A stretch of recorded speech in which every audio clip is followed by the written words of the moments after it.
జై శ్రీరామ్, భారత్ మాతా కీ జై. నేను ముక్క కృష్ణ, గోల్కొండ జిల్లా general secretary, BJP Kisan Morcha. ప్రజలందరికీ నా యొక్క మనవి ఏమంటే, ఈరోజు మహారాష్ట్రలో ఇంత విజయ దుందుబి చేసిందంటే దీనికి హిందువులు 5% 10% హిందువులు కూడా నిద్ర నుంచి లేచిరని అర్థం. అయితే మొత్తం 100% హిందువులు నిద్ర నుంచి లేస్తే మొత్తం భారతదేశం, అఖండ భారతదేశము హిందూ రాష్ట్రంగా మారుతుంది. గోసేవ జరుగుతుంది, ప్రతి ఒక్కటి కూడా మంచి జరుగుతుంది. అయితే ఈరోజు మనము భారతదేశం డెవలప్మెంట్ కావాలి అంటే నరేంద్ర మోదీ లాంటి లీడరే ఉండాలి. ఎందుకంటే 200 దేశాలు కూడా నరేంద్ర మోదీ గారిని లీడర్గా నమ్ముతున్నారు. అదేవిధంగా ఏ దేశంకి పోయినా నరేంద్ర మోదీ గారికి స్వాగతం, ఘనంగా స్వాగతం పలికి భారతదేశం యొక్క విశిష్టతను నరేంద్ర మోదీ గారు తెలియపరుస్తున్నారు. ఈరోజు భారతదేశంలోని మన కొంతమంది స్వతంత్రం కన్నా ముందు నుంచి ఉన్న పార్టీలు ఉన్నాయి. అయితే మన సర్దార్ వల్లభాయ్ పటేల్ గారు 565 సంస్థలను కలిపి భారతదేశాన్ని తయారు చేశారు. అయితే అదే నిజాం గారు కూడా దీన్ని ఇవ్వనంటే మిలిటరీ యాక్షన్ చేసి మరి ఇది భారతదేశంలో కలపబడింది. అయితే 1947లో ఉన్న మొత్తము భూములు కానీ మొత్తము ఏదైతే సంస్థానం భారతదేశం ఏర్పడిందో దాని తర్వాత ఏర్పడిన ప్రధాని నెహ్రూ గారు ఆయనకి ఇష్టం వచ్చినట్టుగా ధారాదత్తం చేసిర్రు. ఒకటి పాకిస్తాను, బంగ్లాదేశు, అదేవిధంగా చూస్తూ పోతే చైనాకు, అరుణాచల్ ప్రదేశ్ ఏమేమి కావాలని అన్నీ స్వాహా చేసిర్రు. అఖండ భారతదేశం ఉంటే సర్దార్ వల్లభాయ్ పటేల్ లాంటి లీడర్ ఉంటే ఈరోజు భారతదేశం కూడా ఎక్కడికి వెళ్ళిపోయేది. కానీ అటువంటి సర్దార్ వల్లభాయ్ వంటి నాయకుడు ఒకరు వచ్చిందంటే అది శ్రీ నరేంద్ర మోదీ గారు. ఆయన వల్ల ఈరోజు మొత్తం దేశం అభివృద్ధి చెందుతుంది. హ్యాట్రిక్ 3 సార్లు కూడా గెలిచి ఆయనకి ఇంత కూడా గర్వం లేదు. భారతదేశాన్ని అగ్రగామిగా నిలపాలి, అన్ని దేశాలలో కంటే భారతదేశం గొప్పదని చాటి చెప్పాలి. ప్లస్ ప్రతి ఒక్కటి దేశం గురించే. ఆయనకు కుటుంబం లేదు. 140 కోట్ల జనాభా నరేంద్ర మోదీ గారి యొక్క కుటుంబము. అయితే ఆయన తన కోసం అంటూ, తన భార్య పిల్లల కోసం అంటూ, అన్నదమ్ముల కోసం అంటూ 48 లక్షల కోట్లు జమ చేయలేడు కాంగ్రెస్ లాగా.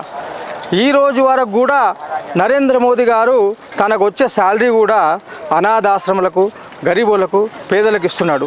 ఇటువంటి నాయకుడు దొరకడం అరుదు. ఇటువంటి నాయకుడు అసలు నరేంద్ర మోదీ గారి నాయకుడు అసలు 70 సంవత్సరాలను చూస్తున్నారు. ఇటువంటి నాయకుడు ఒక్కరన్నా ఉన్నారా? ఇంతమంది వచ్చిర్రు. ఒక్క అటల్ బిహారీ వాజ్పేయి, దాని తర్వాత నరేంద్ర మోదీ గారు. ఇటువంటి నాయకులు ఉంటేనే దేశం అభివృద్ధి చెందుతుంది. ప్రతి ఒక్కరు కూడా విద్య మరియు హాస్పిటలైజేషన్, ప్రతి ఒక్కటి డెవలప్మెంటు, మిలిటరీ, ప్రతి దానికి చూడండి మీరు, అన్ని డెవలప్మెంట్ అవుతున్నాయి. ఇప్పుడు మొబైల్ మనం పక్క దేశాల నుంచి డౌన్లోడ్ తెప్పించుకుంటుంటే, కానీ ఇప్పుడు మనమే మొబైల్ నిర్మాణానికి ఆస్కారం అయిపోయింది. మొబైల్ కంపెనీలన్నీ మన భారతదేశంకి వచ్చేసినాయి. టాప్ నంబర్ 1లో ఉన్నాం. ఇప్పుడు ఈరోజు జీడిపి చూస్తే మనం ఎక్కడి నుంచి ఎక్కడున్నాం, అన్ని దేశాల్లో కూడా ప్రకంపనలు ఉన్నాయి. కానీ మన భారతదేశం గట్టిగా ఉంది, జీడిపి గట్టిగా ఉంది, మన సైన్యం గట్టిగా ఉంది, అన్ని డెవలప్మెంట్ ఉన్నాయి. ఈరోజు ఏ దేశంకి పోయినా కూడా నరేంద్ర మోదీ గారికి స్వాగతం పలికి రెడ్ కార్పెట్ వేస్తున్నారు. కారణం ఏంటంటే మంచి చేస్తున్నాడు కాబట్టి. అవునా, మన భారతదేశ ప్రజలందరూ మన నరేంద్ర మోదీ గారిని గట్టిగా గెలిపించాలి, మంచిగా చూడాలి. దేశం అభివృద్ధి చెందాలి, దేశం డెవలప్మెంట్ కావాలి అంటే ఆయనకు మేము ఉన్నాము, మేము వెంబడి ఉన్నామని ప్రతి ఒక్కరూ కూడా చెప్పి ఆయనకు మద్దతు తెలుపవలసిందిగా మనవి. జై శ్రీరామ్, భారత్ మాతాకి జై. మహారాష్ట్రలో అఖండ గెలుపుకు స్వాగతం. అన్న, ఇంకో విషయం ఏంటంటే ఇప్పుడు మన తెలంగాణలో బీజేపీ రావాలంటే ఏం చేయాలి మరి? తెలంగాణలో ఇప్పటిదాకా తెలంగాణలో రాలేదు కదా.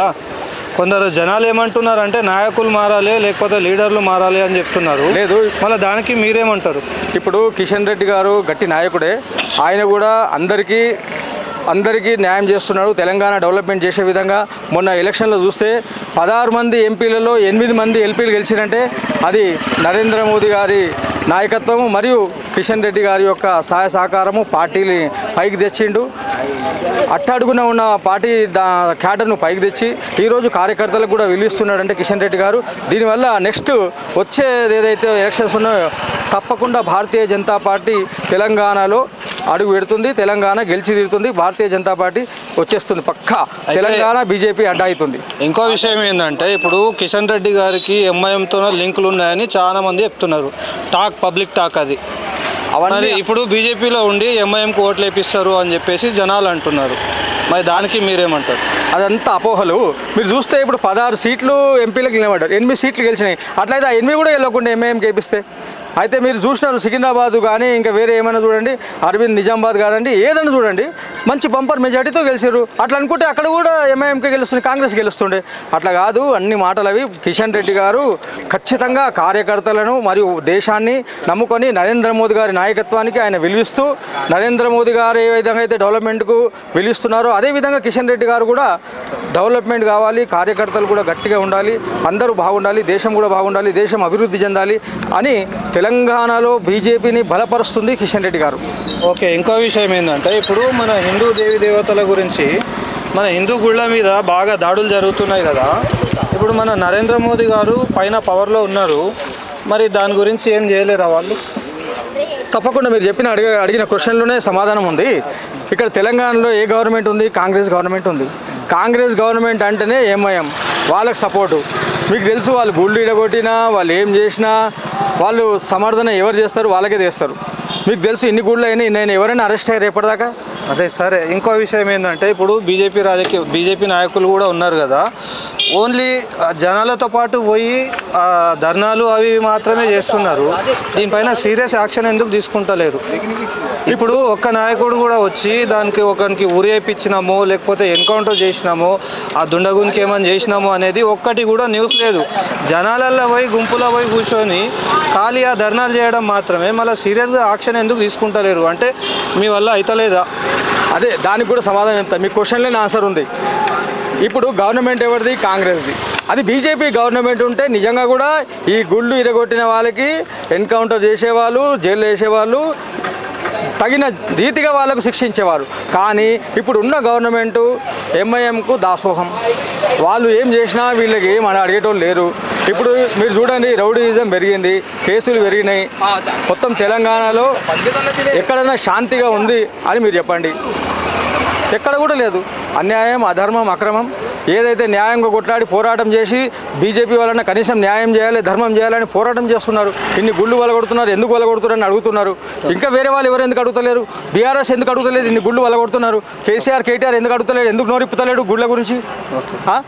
గుళ్ళ గురించి ఎందుకు చెప్తలేరు? ఎందుకు ఖాళీ బీజేపీ ఒప్పాలి? కేటీఆర్ కాదా? వాళ్ళు మనుషులు గారా? వాళ్ళు హిందువులు గారా? వాళ్ళు తెలంగాణలో లేరా? వాళ్ళు తెలంగాణ సీఎం చేయలేడా? ఐటీ మినిస్టర్ లేరా? ఆయన ఎందుకు అడుగుతలేడు? గుళ్ళు అయితే గుళ్ళ గురించి ఒక మాట మాట్లాడలేదు. వాళ్ళకు రాజరికం కావాలి తెలంగాణది, కానీ తెలంగాణ యొక్క హిందువుల పట్ల వాళ్ళ సానుభూతి లేదు.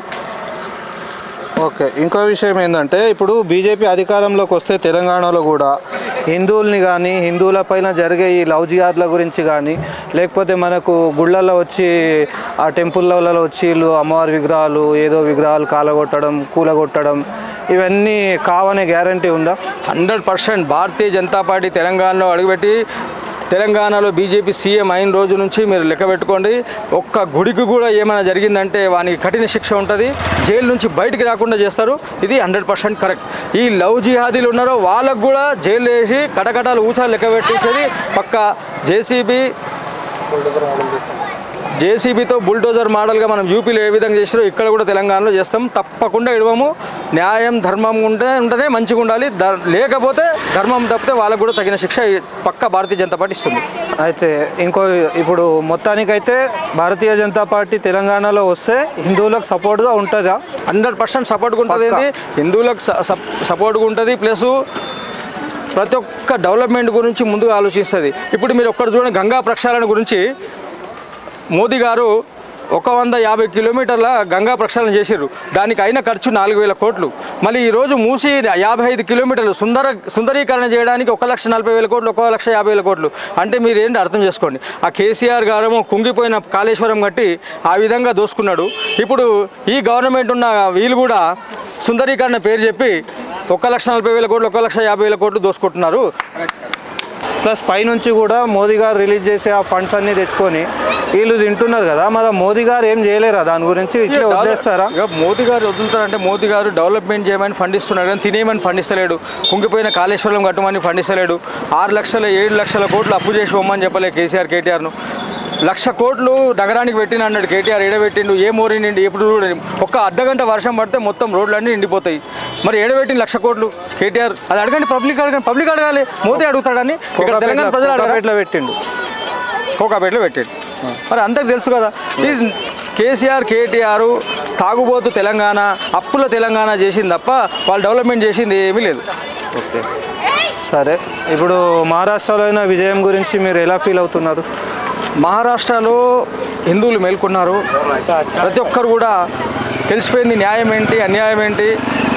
మహారాష్ట్ర అగాడ ఏమేమి చేయబోతుంది, వక్ఫ్ బోర్డు గురించి కానీ దేశం గురించి కానీ ఏమేమో వాళ్ళ కండిషన్లు పెట్టి అవన్నీ తెలిసిపోయింది పబ్లిక్. కాబట్టి ఒక్క రకంగా భారతీయ జనతా పార్టీకి ఓట్లేసి గెలిపించినందుకు, అఖండ విజయం సాధించినందుకు మేము ఎంతో గర్వపడుతున్నాము.